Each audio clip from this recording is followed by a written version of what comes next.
Unabashed.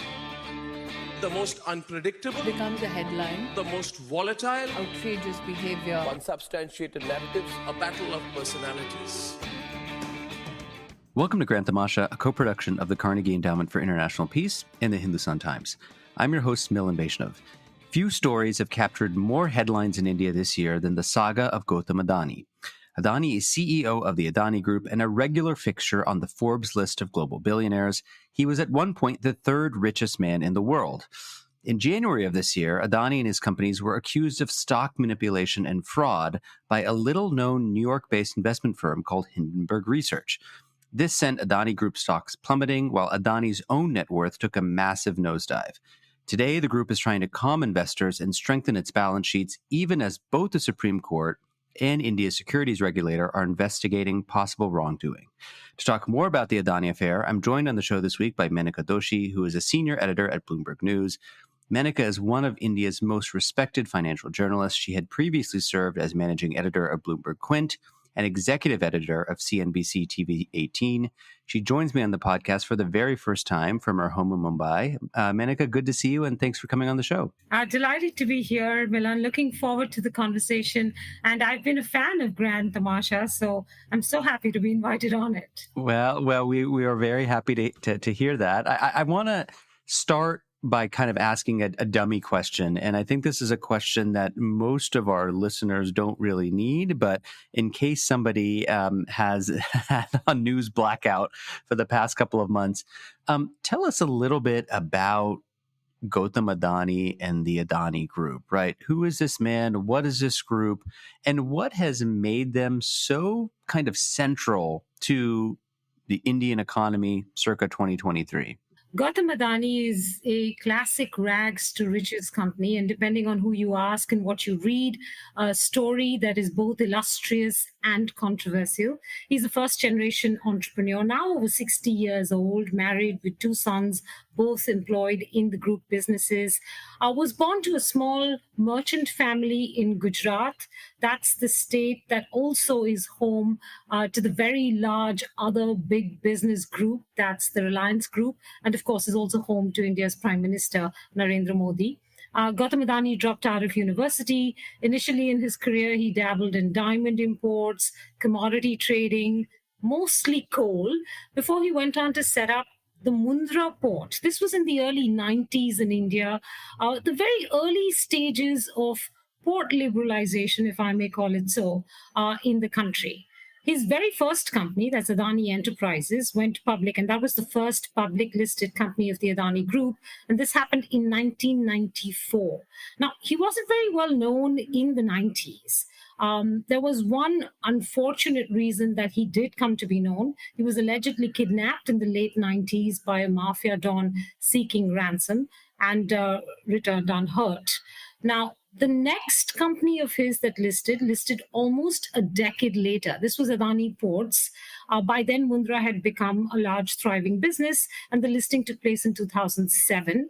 It's in the last decade or so, Milan, that we saw over 5 Adani Group companies being listed. That's Power, Transmission, Total Gas, Green, and Adani Wilmar, most recently listed in 2022. Now, so it is an infrastructure conglomerate, to describe it, in short, with 7 listed companies. And I call it a coal to kiwi empire. And I'll explain that to you a little bit. Because someone who looks at the variety of businesses that this group is in is going to come away a little confused. But there is some method to this madness. For instance, coal trading is where he first began. He built that business from trading to mining to power generation, transmission, then to gas, city gas, then solar cell manufacturing, and now is, investing in the new energy businesses. Adjacent to that, for the transport of coal across the country, he built railway lines. Then there was the port business, dating back to the 90s, that then expanded into logistics, warehousing, and more recently into airports. Again, one of the earlier businesses was edible oils that has since then expanded into packaged grain, sugar, ready-to-cook food.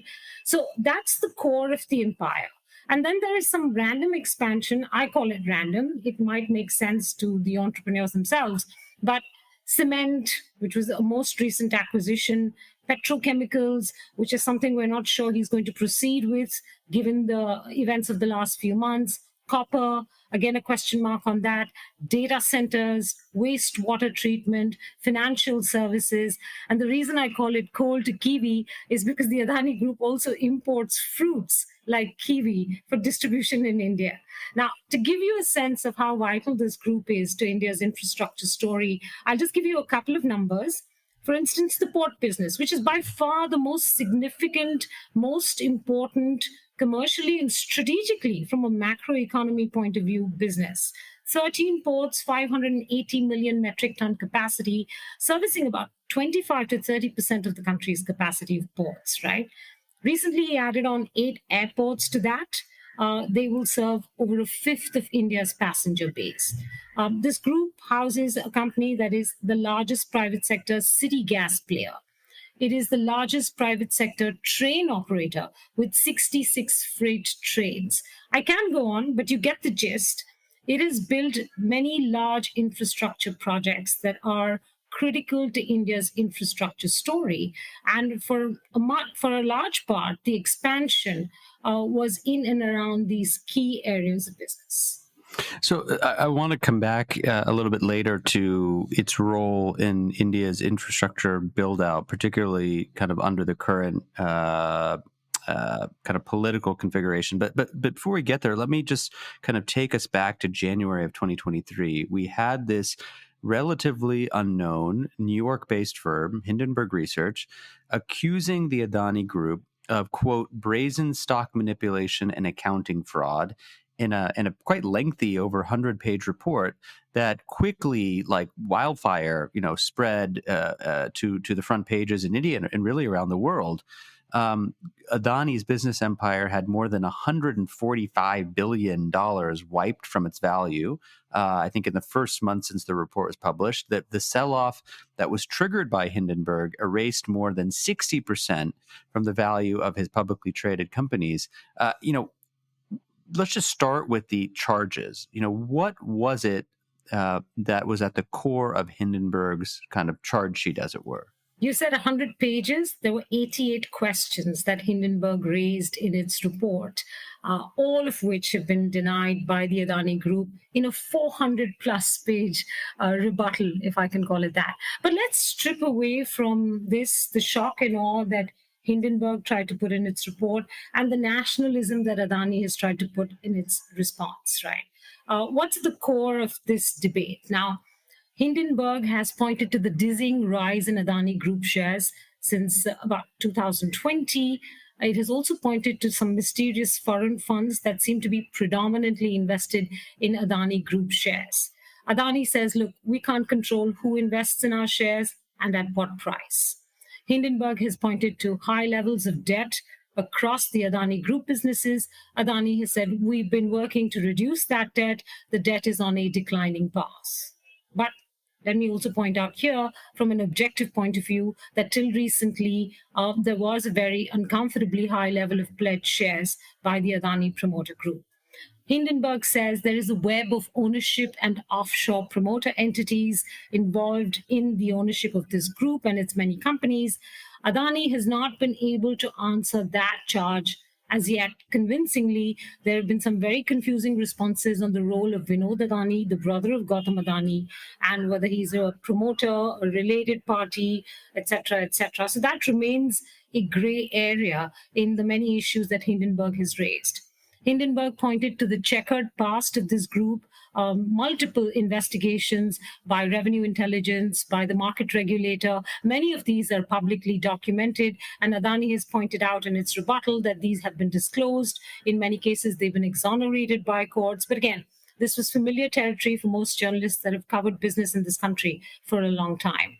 Hindenburg has pointed to Adani having friends in high places, which is, an insinuation of maybe potentially gaining favors from Gautam Adani's friendship with India's Prime Minister Narendra Modi. And Adani has said categorically in interviews even before the Hindenburg report was dropped, saying we've grown our business during both Congress and BJP regimes, and we've received no favors, whether at the central level or from different other political parties at the state level.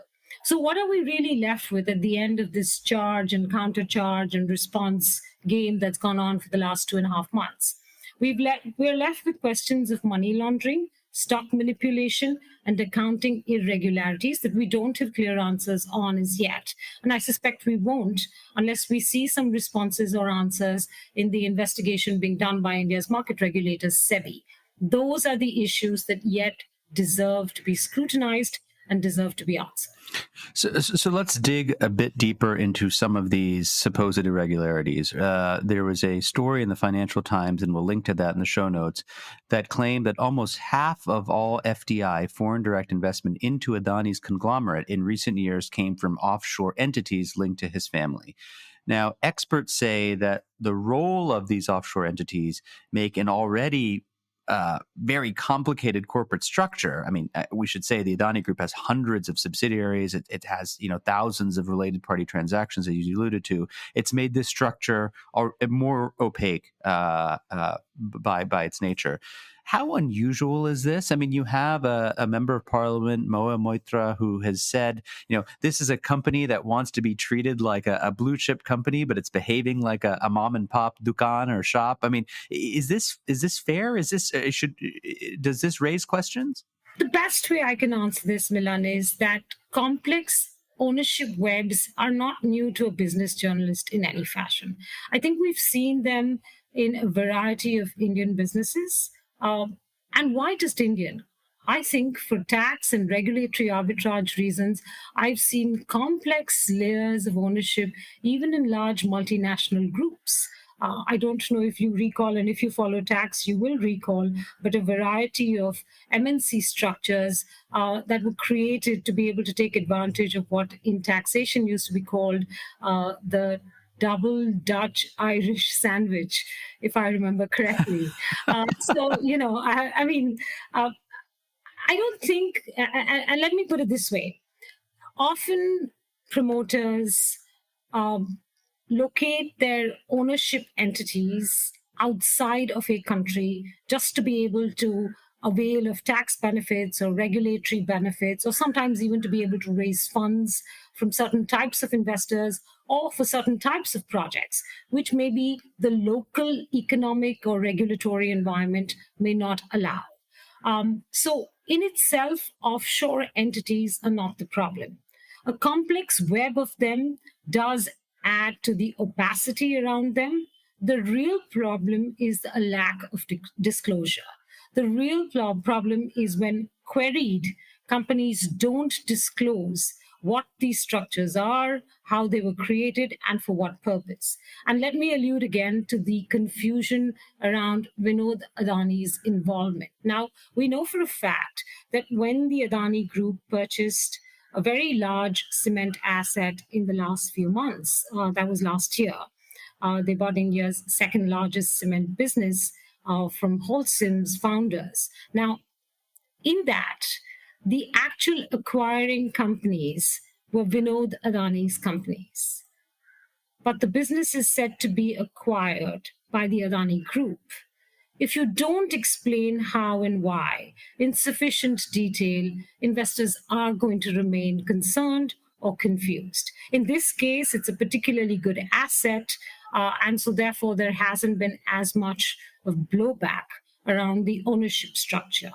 But the moment something like a Hindenburg report situation occurs, then, these questions come back to haunt you as a promoter for your lack of transparency. So offshore entities are not as much the problem. They're very common in India. Why, when I was reporting on the Reliance Group, I do remember they had a complex web of ownership, which since then they seem to have streamlined considerably.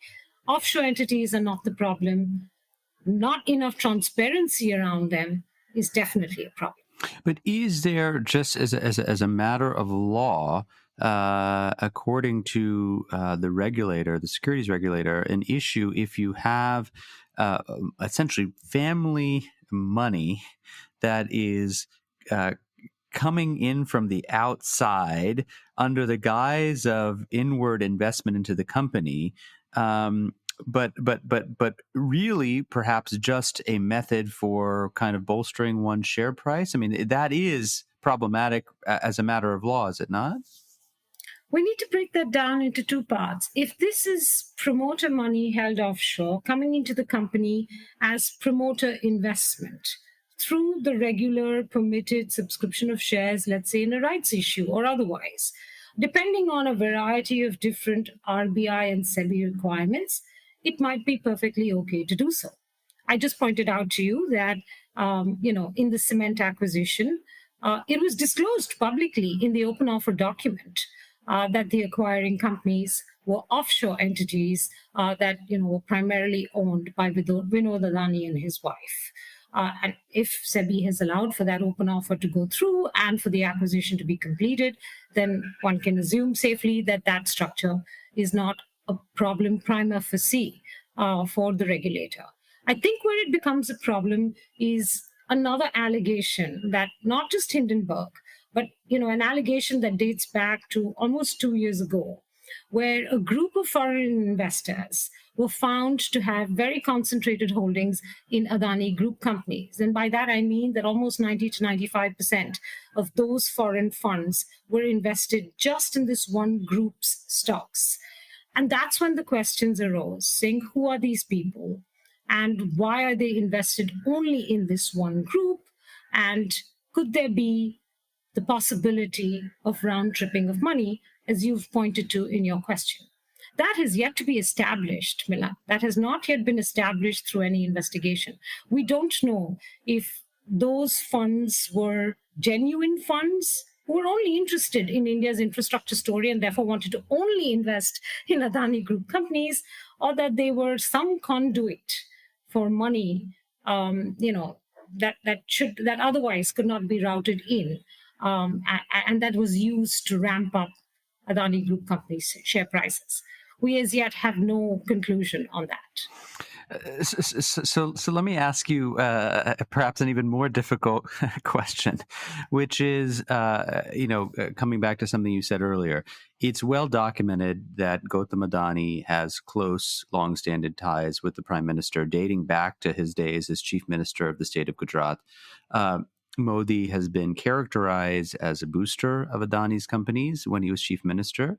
And that's something that many chief ministers do, of course. I mean, governors in the United States do the same, right? Provincial leaders in other places are champions of businesses that are incorporated in their states.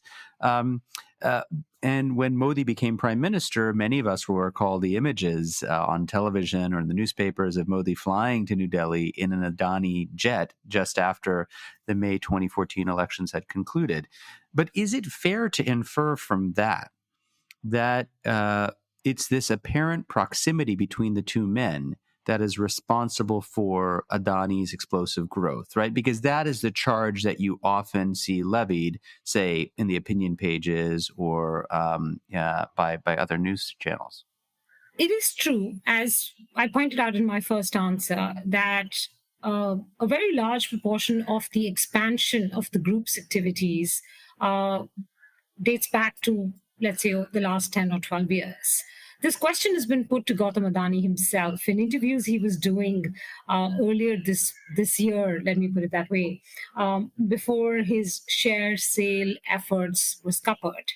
And he said in those interviews that he had never received any advantage politically or otherwise, and that he was friends with all kinds of politicians, whether at the central or state level, and that he had just simply taken advantage of a growing economy and the need for more infrastructure investment in this country to be able to build out more rapidly over the last 10 to 15 years. Now, to respond to your question in a couple of different ways, it is very fair to examine relationships between entrepreneurs and politicians to see if any undue advantages have been handed out. Several veteran journalists have devoted years to tracking this so-called relationship between Mr. Adani and Mr. Modi. And, some of them have lost their jobs. They've even been sued by the Adani Group for the same. And they've written off and alleged, and I use the word alleged very carefully here because nothing has been established, but they've alleged that rules were changed to facilitate the Adani Group investigative agencies were sent after, rivals of the Adani Group, that there were allegations of bid rigging in coal import tenders, and I could go on. And much of this writing is available publicly on the internet. Anyone who wants to look for it can find it. None of this has as yet been conclusively proven or disproven by any investigative agency, Milan. But I can understand, and your listeners should know that if we were to rewind to 2003, to the first vibrant Gujarat Investment Summit, at that time, Prime Minister Modi was Chief Minister Modi of the state of Gujarat. Adani was a much smaller businessman, hardly known within the country, leave alone outside of it. He had one listed company, I think, at that time, and he announced a 15,000 crore rupee investment commitment in that vibrant Gujarat Investment Summit. I think that's when the whispers started. And then, fast forward to, let's say, as recently as in March, Adani has a port terminal and 2 energy projects currently underway in Sri Lanka. And the Hindu newspaper reported Sri Lanka's foreign minister as describing these projects as a, and I quote, government-to-government kind of deal. And so there is enough reason out there for why these suspicions linger, even though nothing has been conclusively proven or disproven by any investigative agency, if at all it were to be investigated.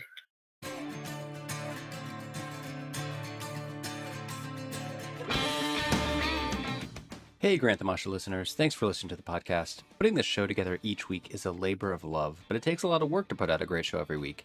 If you'd like to support the work we do at Grant Tamasha, please visit ceip.org/donate. Don't forget to subscribe to us on Apple Podcasts, Google Podcasts, Spotify, or on your favorite podcasting platform, so you'll be the first to know when a new episode rolls out. I want to kind of transition a bit to asking you how the group is responding to the current situation. I mean, you talked a little bit about the rhetorical response and this 400-page rebuttal, I think you called it. But we also know that the group has paid off around $2 billion worth of loans pledged against the shares of Adani's listed companies. It is reported that Adani is seeking to sell a stake in his cement business worth around $450 million US, again, as part of efforts to reduce debt, restore investor confidence. What do we know about whether this strategy, prepaying debt, maybe deleveraging, what do we know if this is working to sort of calm investors', frayed nerves? Well, the rate of fall in Adani companies' share prices has definitely eased, Milan. I think that's evidently visible to anyone who looks at share charts or stock charts or the Bloomberg terminal, if I can plug that in. So, but a couple of things may have contributed to that, right? Hindenburg itself has moved on to another company, as you know, more recently. So they have a new target. This story has lived longer than most other stories do in this age of one-day virality. But more importantly, and on a more serious note, Adani has managed to raise close to $3 billion, according to its own claims. Now, $1.9 billion of these came from an investment by GQG Partners, run by a well-known fund manager, Rajiv Jain. It was a substantial investment in a variety of Adani Group companies, and he made this investment by purchasing promoter shares. Another $1 billion Adani claims, it used to pay back share-backed financing. Now, we have no idea where that $1 billion was raised from. We've asked questions to the Adani Group. We still don't have any answers. So that's roughly $3 billion. $2.15 billion was used to prepay share-backed financing, or in simple words, just to release pledged shares. Another $500 million to prepay a promoter loan towards the cement acquisition. It's not clear what they intend to do or what they have done with the remaining $500 million. Why am I throwing all these numbers at you? Just to tell you that there are still gaps in information from that group. So despite the events of the last 2.5 months, despite the clamor for more transparency, more information, more clarity, we still don't know where they raised $1 billion from. We still don't know what they intend to do with that $500 million that's still remaining or supposedly remaining with them. And that said, when it comes to have investors' nerves calm down. Well, let me also point out to you that many of these group companies are still trading at very high PE ratios, well above the comparable industry PE ratios that Hindenburg itself cited in its report when it argued for an 85% overvaluation. So, many of these stocks are still trading higher than their peer group stocks are. That's the simplest way to put it. We know that India's Supreme Court appointed an expert panel, I think of 6 members, to investigate whether the country's securities regulator, SEBI, failed to act on allegations against the Adani Group that were leveled, of course, by Hindenburg. The Supreme Court directed SEBI to broaden its probe into Adani, look into possible illegal stock price manipulation. What do we know about what SEBI is doing? What do we know about what this high-level panel is looking into? We know nothing of what SEBI is doing because SEBI is to be very clear, we know nothing. Studied silence over the course of the last 2.5 months. The panel in itself that the Supreme Court set up is 1 month old. That's 50% into its 2-month tenure. And it has managed to keep its affairs very, very quiet at this point in time. So my honest response to your probing question is we know nothing of what either SEBI or the panel are currently doing.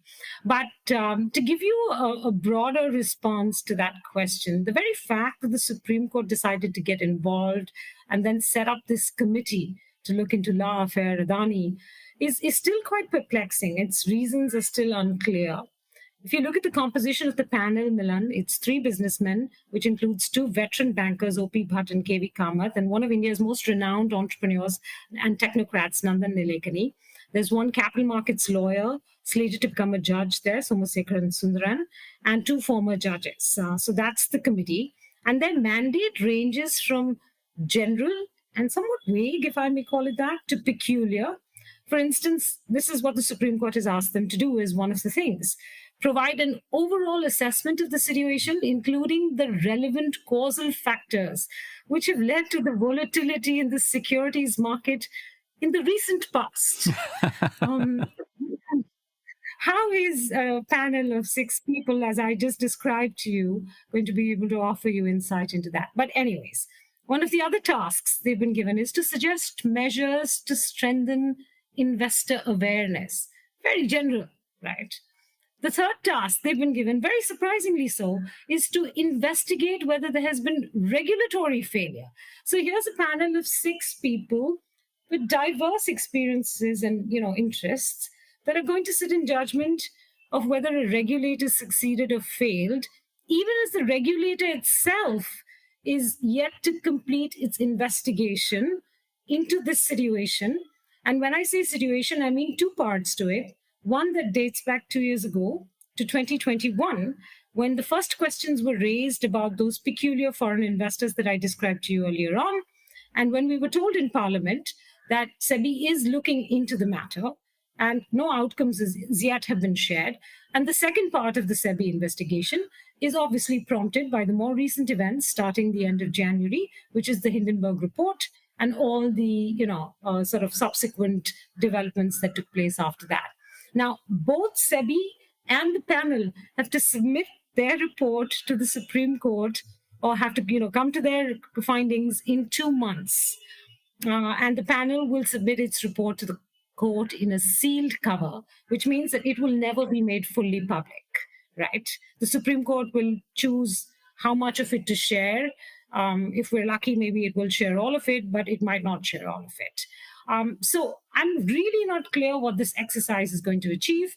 I'll wrap up this answer by saying just one thing. I think that this is, in fact, a very important test of India's regulatory capabilities. And while I empathize with any regulator that's trying to attempt a cross-jurisdiction investigation into a variety of holding companies and ownership entities, et cetera, I think if SEBI doesn't find adequate answers to many of the questions raised around ownership or market manipulation allegations by Hindenburg or those foreign investors that I pointed out to you, this will not reflect very well on India. So I do think this is going to be a moment that will test India's regulatory capacity, capability, and sort of commitment to finding the truth if I can say so without sounding too idealistic. Could we just come back to one issue that we sort of glossed over, which is this question of Hindenburg itself, right? Which is a short seller, meaning they're making money when the Adani stocks go down, right? And they had made bets in that direction, and then put out this report. And presumably, we don't know yet all the details of how they did this, how much they've made, but presumably they've made a buck or two. And there have been some people who have said, this is a form of manipulation, that in fact there's something nefarious going on here, while other people have said, short selling is something that happens in securities markets all around the world. There's nothing nefarious here. This is just, a part and parcel of a well-developed market economy. Is that your view as well? Yes and no. Short selling is common. Hindenburg has been doing this for a while. I don't recall the SEC having done anything to stop it entirely. So I can't see what action the Indian regulator could potentially take against Hindenburg, given that Hindenburg is entirely outside of SEBI's jurisdiction, at least from the way I see it. We have asked these questions to SEBI itself, saying, do you see any jurisdictional capacity over a short seller like Hindenburg, or its efforts to run down, a company's shares in India? We don't have any answers yet. I don't think this is an uncommon short selling strategy anywhere in the world. So I'm not surprised by the shock and awe in Hindenburg's report, or what is the headline? The headline read, "The largest corporate con of all times." That's typically how short sellers try to catch the attention of the market, and deliver negative news that could potentially help, send the stock prices into a spiral and help their cause to make a profit. Not surprised by what Hindenburg was trying to do. Not clear whether SEBI has any jurisdiction over it. And like I pointed out, Hindenburg has already moved on to its next target without any regulatory agency stepping in to say, hey, you can't continue to behave like this. So I believe it's kosher. Yeah. Just thinking about the implications here, should we be worried about contagion? In other words, that there may be other large infrastructure concerns or conglomerates who may also have opaque corporate governance structures, who may also have a complex network of transactions, some involving shell companies or companies that have been incorporated in places like Mauritius and others, that this could be it's the sort of first domino, and that there could be a second and third and fourth and so on. I mean, how concerned is the business community about the prospect of this kind of domino effect? This is not the first domino, Milan. We just had a few years ago, a dramatic failure of IL&FS, which was a very, very different type of entity compared to, let's say, the Adani Group, right? It was not a promoter-led entity. It was a public entity, if I can call it that, private to a large extent in the sense it wasn't listed, but supported by many public institutions, created through the ownership of many public institutions. And we saw a dramatic failure there, again, because of, indiscriminate, indiscriminate financing of infrastructure projects, not enough scrutiny or supervision, low standards of governance. And if you would recall, the government had to step in, set up a committee headed by Uday Kotak, one of India's better-known bankers, that worked very hard to try and resolve that problem. It was effectively bankrupt, and then had to sell many of those underlying infrastructure assets. I don't know if you remember the 2012 Credit Suisse House of Debt report. It was a report that created many ripples in India because it listed 10 large business groups and it red flagged them for very high levels of debt. It's very instructive to go back to that report and take a look at the list of 10.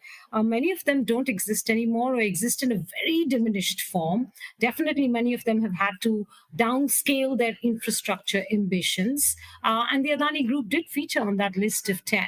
So what I'm trying to point out to you through this is that there is infrastructure has been the graveyard of many fortunes in this country for a variety of structural reasons that I won't get into right now, and I'm sure you're familiar with. But it has. This is not the first instance of a group heavily invested in infrastructure projects being criticized for high debt or opaque ownership structures or too many layers of ownership or even not insufficient governance. We talked a bit about the domestic retrenchment that's kind of underway here on the part of the Adani Group, but there are signs that if you look abroad, Adani retains his international ambitions, right? So, what has been the international reception to the Adani news in places where he is investing by governments who have a stake in whether his ports and other things go forward? Are there any concrete signs we have at this point in time that his overseas projects are running into headwinds? Quite the contrary, I would say. In fact, the Sri Lankan government has said it retains confidence in the Adani Group. The Adani Group has interests in a very large port terminal project there, as well as 2 wind power projects, if I recall correctly. And I did quote to you what the foreign minister recently had to say. Israel's prime minister handed over the Haifa port to Adani just days after the Hindenburg report broke. Again, there's been no lack of confidence, or at least definitely no public expression of concern or worry by the Israeli government. They have had other problems to deal with.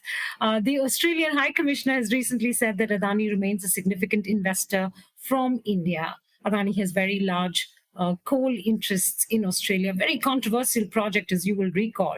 But this is, again, a statement of support almost from the Australian High Commissioner. We did see Total, which is a business partner of Adani, sort of pull back on one of the projects that they were working on for the future, which is the hydrogen project. But of course, the partnership for the gas business continues and is running at full speed. So I think when it comes to some of the national, the investments outside of India and the responses of governments in those countries, I think they have expressed nothing but support for the Adani Group, and that's fully understandable. These are core projects in many of those countries, and why would they want to destabilize an investor in a core project or a project that's core to their economy? So I would not expect a government to say anything else. Where we did see some concern is on the foreign investor end, specifically because Adani has, over the last several years, sort of reoriented its debt profile and shifted a lot of its incremental borrowing to the international bond markets, right? So I think one bank counted almost 49% of its incremental borrowing since 2019 has come from foreign bonds or bonds sold to foreign investors. And so when this Hindenburg report story broke and we saw all the chaos that took place in the month of February, we did see impacts ranging from Japan to Norway.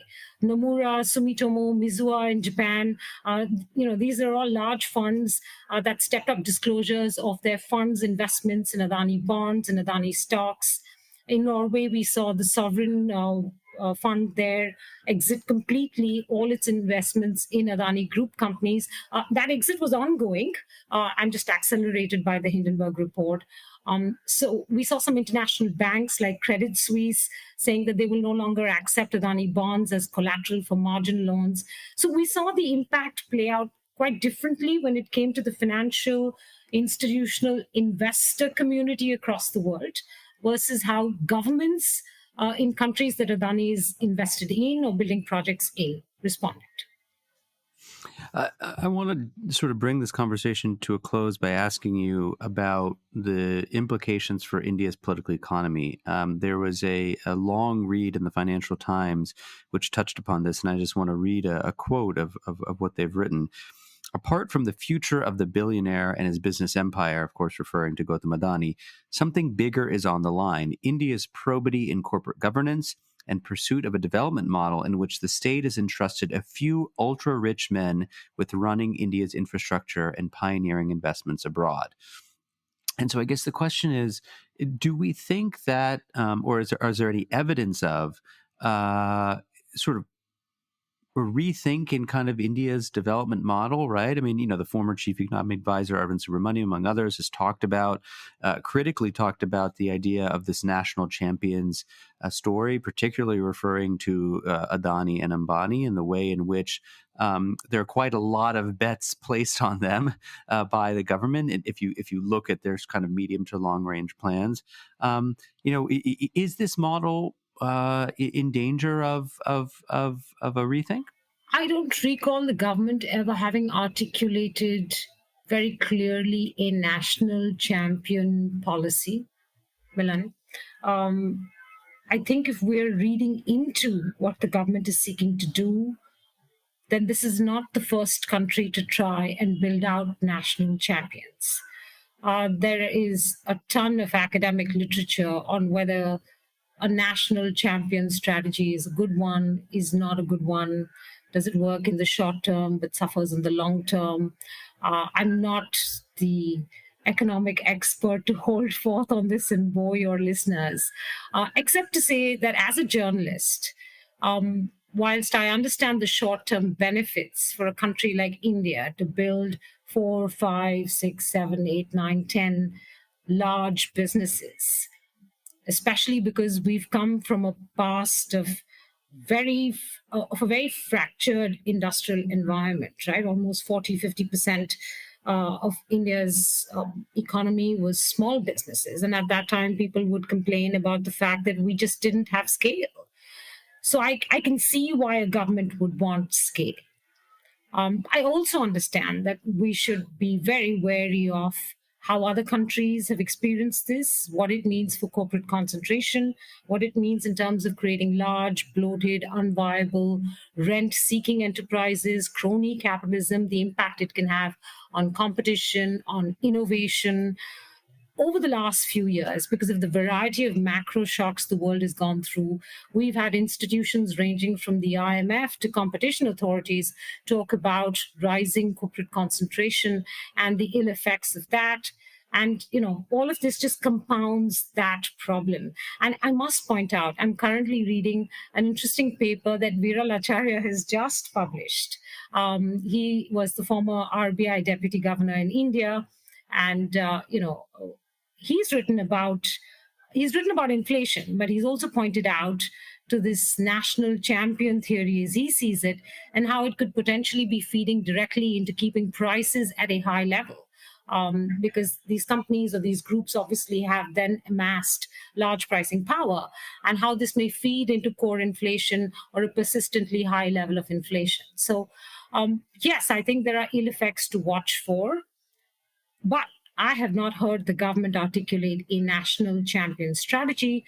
And to its credit, I should point this out, Milan, the government is also pushing very hard a new incentive scheme over the last few years.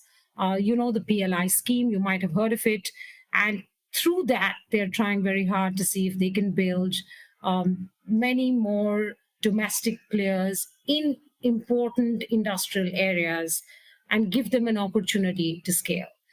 So I think that's the best way I can answer your question. We're watching for the perils of a national champion strategy, even though we're not fully sure that's the strategy that's being played out right now. My guest on the show this week is the financial journalist Menaka Doshi. She is the senior editor at Bloomberg News. She was previously the managing editor of BloombergQuint and executive editor of CNBC TV 18. Menaka, this is an extremely complicated story. It's a live story. It has many moving parts and pieces. Thank you for taking the time to come on the show and explain it to us. Delighted to have had the opportunity to do so, Milan. Thank you for having me here. Tamasha is a co-production of the Carnegie Endowment for International Peace and the Hindustan Times. This podcast is an HT Smartcast original and is available on htsmartcast.com. You can also find us on Apple Podcasts, Spotify, Stitcher, or wherever you get your podcasts. Don't forget to rate and review. It helps others find the show more easily. For more information about the show and to find the writing we reference on this week's episode, visit our website, grandtamasha.com. Production assistance comes from Nitya Lab. Tim Martin is our audio engineer, and Isabel Villegas is our executive producer. Thanks for listening, and see you next week.